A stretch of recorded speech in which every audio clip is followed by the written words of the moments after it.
সাধারণকালের পঞ্চদশ সপ্তাহ বুধবার প্রথম পাঠ।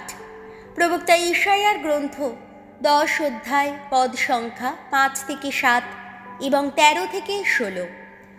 আশিরিয়াকে দিয়ে যদিও ঈশ্বর ইসরায়েলকে শাস্তি দিয়েছেন, তবুও সেই আশিরিয়া দম্ভ দেখিয়ে বেড়াচ্ছে বলে তারও শাস্তি হবে।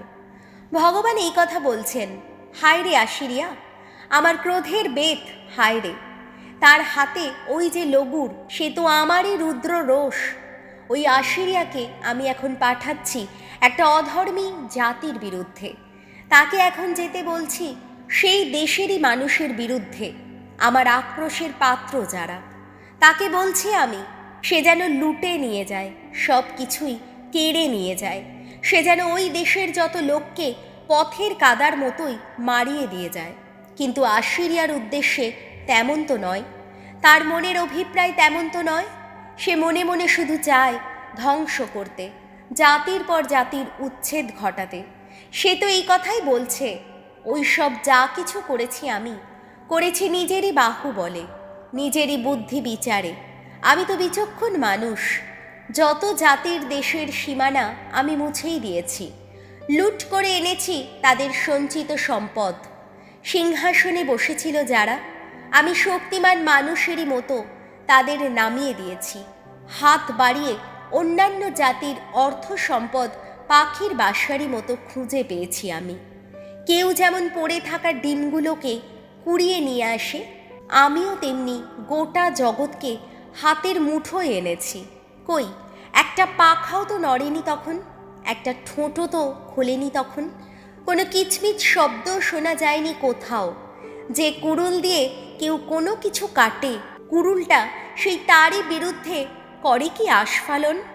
যে করাত চালায়, করাতটা কি তারই চেয়ে নিজেকে বড় বলে জাহির করে বেড়ায়? এ যেন কোনো লোক একটা বেত হাতে তুলে নিয়েছে আর বেতটাই তাকে চালাচ্ছে এখন। কিংবা যেন একটা কাঠের লগুর তুলে ধরেছে একটা মানুষকে, যে নিজেই কাঠের তৈরি নয়। তাই স্বয়ং প্রভু বিশ্বপতি ভগবান যিনি, তিনি আশিরিয়ার ওইসব হৃষ্টপুষ্ট যোদ্ধার শরীরে এনে দেবেন রোগের শীর্ণতা।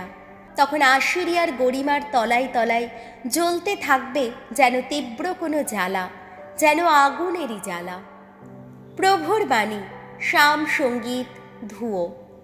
প্রভু তাঁর আপন জাতির মানুষকে ছেড়ে যাবেন না কোনো দিন। ওগো ভগবান, তোমার এই আপন জাতির মানুষ যারা, তাদের তো পিষে মারছে ওরা। তোমার আপনজন যারা, তাদের তো করছে কত না পীড়ন। যত বিধবা ও প্রবাসীর প্রাণ নিচ্ছে ওরা, পিতৃহীন শিশুদের হত্যা করছে ওরা। ধুয়ো। প্রভু তাঁর আপন জাতির মানুষকে ছেড়ে যাবেন না কোনো দিন।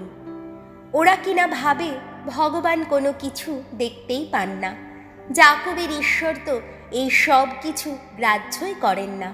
তোমরা বরং একটু ভেবে দেখো, ওহে অতি মূঢ় মানুষের দল, তোমাদের জ্ঞান বুদ্ধি কি হবে না কোনো দিন? ওহে নির্বোধের দল। ধুয়ো।